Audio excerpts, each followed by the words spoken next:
Hey, what's up, y'all? This is Mario, and you're watching Media Spotlight UK. Y'all keep it right here, man. This is the spot. I'm the light. Let's get it.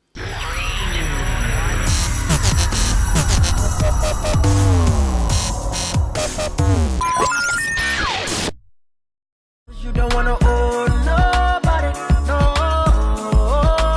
But girl, I want some of your body, oh, body. Tell me what I gotta do to show you that I'm different. And whatever I give to you, don't come with no conditions. Okay, ladies and gentlemen, Munya Chawawa, Media Spotlight UK. I am sharing a leather sofa with Mario. Right now, I didn't know that's been on my bucket list for a long time. Cool, cool. Yeah, come on now. You make me feel guilty for not having a bracelet. I've always been on the edge of should I, shouldn't I? Does it tip my masculinity a little too far? But you're changing my mind out here. Nah, man. And I walked into this room and I was like, do you know what? I've been listening to a lot of the new stuff, and I thought, look, let me help you. And I've got you these. These are specially selected British mints, XXL. And I know that's a size that's familiar to both of us. You're in London. What? Bro, what are you talking about? People know who you are, and you might find yourself in some, unexpected situations. This will carry you through. Emotionally, how does that feel? I have no emotions towards it. However, I don't really see this mints are too. It's too loud. I don't really do the mint thing. I'd rather do like the Listerine stick or something like that. But to each his own, but I always keep these handy for like team and people around me. Okay, so I really feel like exploring all of the new stuff, and I like the process of transformation. Yeah, like really going from one thing to the other. Because I was in school, we have like year 9 discos, which is when all the little kids get into disco and stuff, and there's such a contrast between what was then and what was now. And in terms of like the new releases, Pain is a New Pleasure, all those kind of things. What do you feel has really changed for people who haven't been tracking your journey? Like, who are you now? What do you feel like now? Personally and musically and creation wise. Yeah, I mean, you know what? I feel like I know exactly where I want to give to my fans in music and where I am as far as, as a creative. I'm in a free space because I'm doing my own independent thing through Empire, through my own label, New Citizen. So it's a space where I'm able to reach out and work with the producers I want to work with the writers I want to work with, curate the sound in which I feel like is going to be that great bridge between where I was and where I'm at. And how authentic it is going to depend on, the time that's spent, and a lot of it is like every day. I've been recording for the past 3 days here, like in London, while working and doing interviews and doing this and that and meetings. So what's it like? It's a real thing. And what's it like recording in London? Because it's almost like sometimes you're a sponge. You soak up the energy from places around you.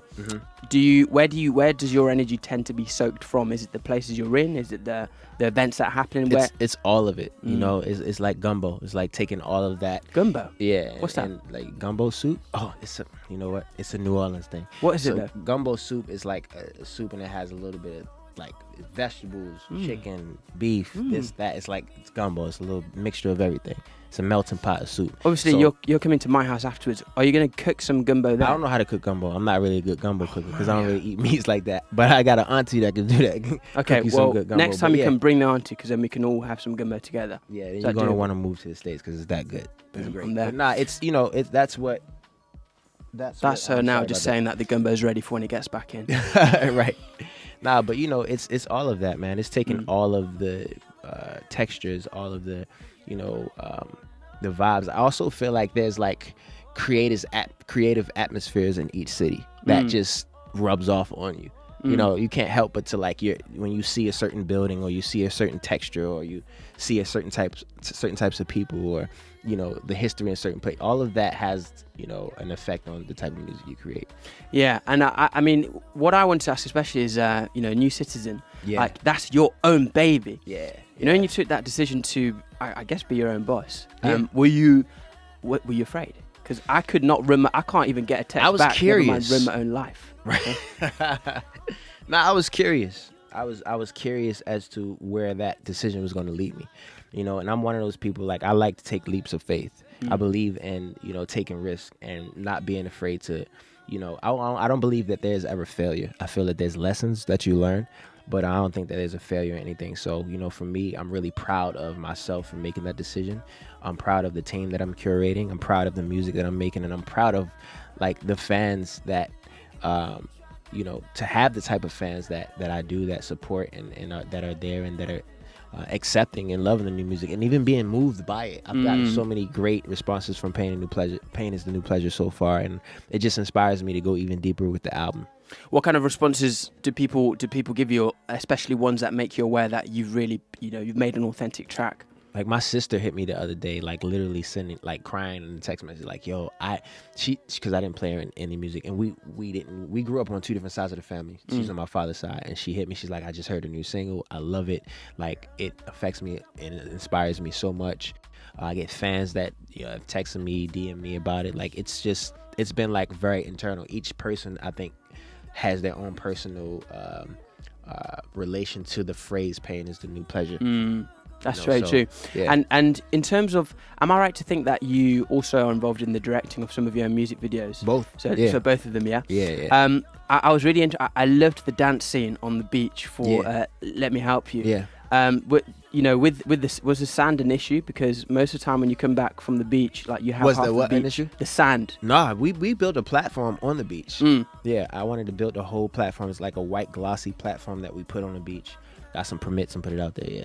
I like that. And in terms of like knowing visually what supports your music the best, how do you link the audio to the visual that you need? What's that process like? Well, first, it's thinking about the textures of the music and what the song is saying, and also like what you want. Like when I think about visuals, I want the video to look like the song was created when the video was created. I want the video to look like they're one and the same.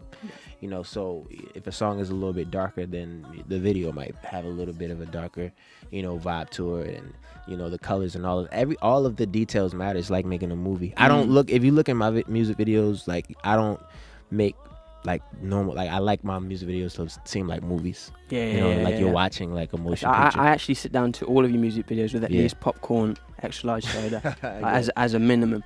But I mean, I wanted to ask you as well, because we've got in Britain we've got a very sort of mixed relationship with beaches, because we just never go to them. Like it's never sunny. You have brought the sun to London like today. Oh, good. And in the wake of your enlightening and like you having been through all this stuff, you've got to help me crack this age-old question: is it acceptable to wear Speedos on the beach? I mean, to each his own. I don't wear Speedos on the beach because I don't feel comfortable in them. But yeah, because I'm trying to. That's a fear of mine that I'm trying to overcome. You might need to ask your girlfriend or like one of your girls. I'm trying to do that to get a girlfriend, Mario. Hey man, I like I said, take risks and see what happens. Okay, cool. I'm going to take a risk. So if you're watching right now, potential girlfriend, I am going to be taking some big risks. Tell me what I gotta do to show you that I'm different. And whenever I get to you, don't come with no conditions.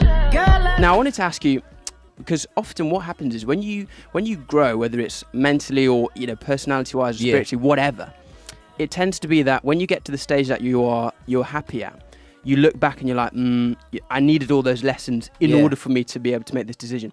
If you could rewind, would you still do everything that you did in the first place, or would you skip straight to being your own boss? That question is always hard to answer, because I feel like if I change something in the story, it might change the end. It might change something that I learned. I feel like in life in general, when you go through things, it's like, that whatever the outcome is teaches you so much. So there's nothing I would really change. Can you think of, if you do picture your life in the context of a story, can you think of some of the most important punctuation marks in that?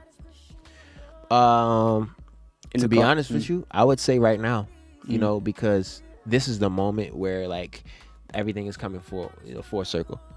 Everything I've learned, everything that I've seen, all the music I've created is coming full circle. Now, what you're hearing with this project, Cosmos 17, is going to be kind of like the introduction to this new chapter, the new page, the new book, in my life. Yeah. Cool. Right, cool. So we're going to wrap it up, and it's exciting to know that there's loads of stuff to come. Yeah. What 100%. I wanted to do is, I couldn't leave here without asking you this. You need to help me. Like you've got the track, Let Me Help You. I need to leave with this. I'm on Tinder. It's very difficult, all right? And I need to know, what do I put in my bio? Like, I don't know. And what pose do I pull? Like, what's the perfect pose? I feel like everyone who I want wants you, what do I need to do? Is there? I mean, you know what? When I think of, I don't know. I've never been on Tinder before. You know what I'm saying? Like, I don't think Tinder's made for people like me. I might just have to face swap our faces and see what happens. That might work out for you. Okay. Well, he's given me permission. So, ladies, watch out for Munyario coming 2017. It's been Munya Mario Media Spotlight UK. Peace.